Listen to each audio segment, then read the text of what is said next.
قد كفاني علم ربي من سؤالي.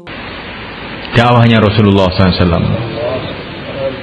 Dan di akhir zaman ini saya lihat termasuk dakwah barokah itu dakwahnya Syekh Muhammad Ilyas. Awal-awalnya itu semuanya kan kelihatannya sangat sederhana itu usahanya Syekh Ilyas itu. Beliau berpikir, menangis, risau bagaimana umat ini kembali kepada agama. Sampai beliau ini diceritakan iktikaf di Masjid Madinah itu 8 bulan. Iktikaf baca nangis, ya Allah, apa yang harus saya buat ini supaya umat ini kembali kepada agama. Syekh Ilyas itu mau dakwah ini bukan enak gitu aja. Beliau ini mikir, beliau ini nangis berbulan-bulan bahkan bertahun-tahun. Iktikaf di Masjid Nabawi itu akhirnya beliau dapat mimpi Rasulullah.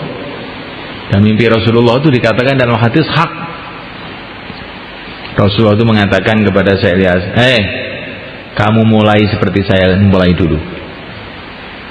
Kamu mulai seperti saya dulu mulai. Maka saya terkejut. Bagaimana ini? Saya mulailah seperti saya dulu mulai. Nah, beliau ini orang ahli hadis, ahli sejarah. Beliau paham bagaimana dulu Nabi memulai kerja. Nah, oleh karena Allah SWT, maka beliau datang ke ulama-ulama kemana-mana itu. Saya kok mimpi begini bagaimana? Apa ya mampu saya itu memulai seperti Rasulullah memulai itu? Apa ya mampu? Jangan bilang begitu, kata seorang ulama. Itu kan perintah Rasulullah untuk kamu dalam mimpi itu. Kamu tuh diperintah menunjukkan Allah akan nolong kamu. Gitu aja. Husnudzon aja. Begitu ya? Iya. Langsung saya kasih semangat. Ini sudah yang nyuruh Rasulullah. Ya, bismillah. Mulailah beliau bergerak, akhirnya terbentuk jamaah 3 hari. 80 tahun yang lalu, 90 tahun yang lalu. Udah lama ini jamaah 3 hari. Ketika jamaah 3 hari terbentuk, maka Syekh Ilyas itu mengatakan, London jebol, katanya beliau. Maka orang-orang tuh yang sekitar Syekh Ilyas itu tertawa.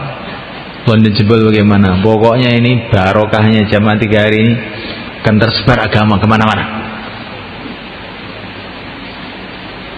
Saya yakin. Katanya Syekh Ilyas itu. Saya lihat bukan melihat zahirnya. Kalau dilihat zahirnya jamaah 3 hari apa sih? Mana lebih hebat, jamaah 3 hari apa pertemuan besar di lapangan 100.000 orang, dihadiri presiden, jenderal, petak semua datang.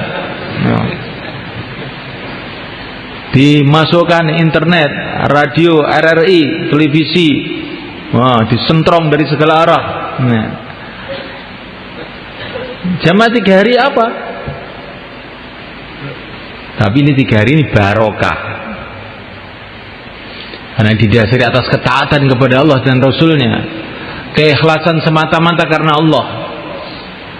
Ternyata setelah sekian lama, jamaah 3 hari itu sampai di Temboro, sampai di Jakarta, sampai di rumah kamu, sehingga kamu datang ke sini.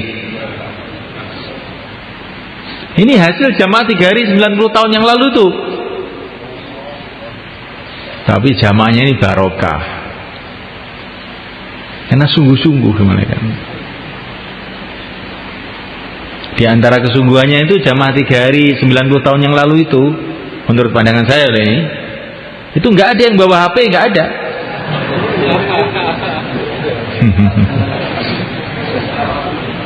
Nggak ada. Ya.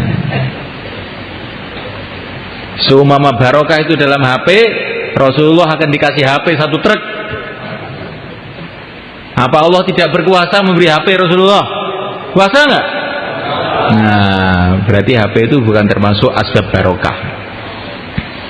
Itu asbab ngelamun, mau 4 bulan gara-gara telepon istrinya harus pulang. Itulah HP. Di masjid tapi yang dipikir dunia.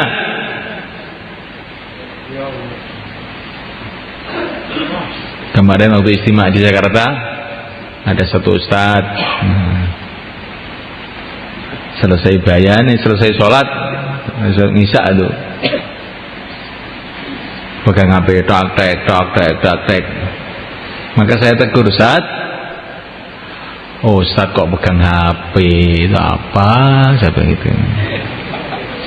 Maka Ustaz ini mengatakan, Pak Kiai, kalau dai itu habis sholat pegang HP. Nah, kalau ahli ibadah habis sholat pegang tasbih. Oh begitu ya? Iya. Kalau kamu bunyi sekali lagi tak dudul perut kamu, saya bilang gitu. Ayo bunyi lagi, saya bilang gitu. Sudah ghaflah lalai kok pakai dalil juga.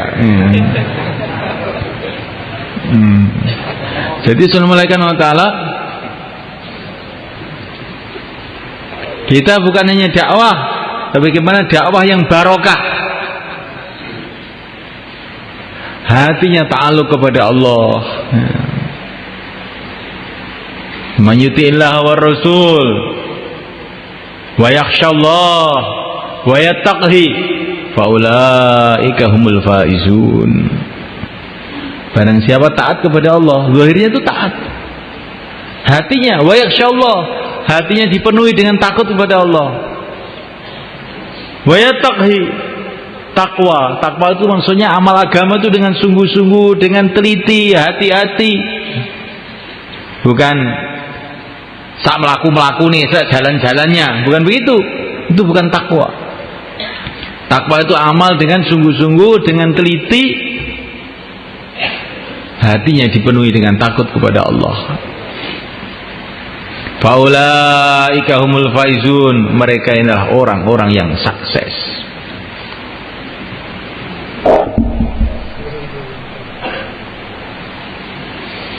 Kamu ingin sukses ya? Ingin sukses? Ingin barokah? Kalau ingin barokah, angkat kepalanya. Insyaallah kan? Jadi apa-apa itu yang dipikirkan barokah.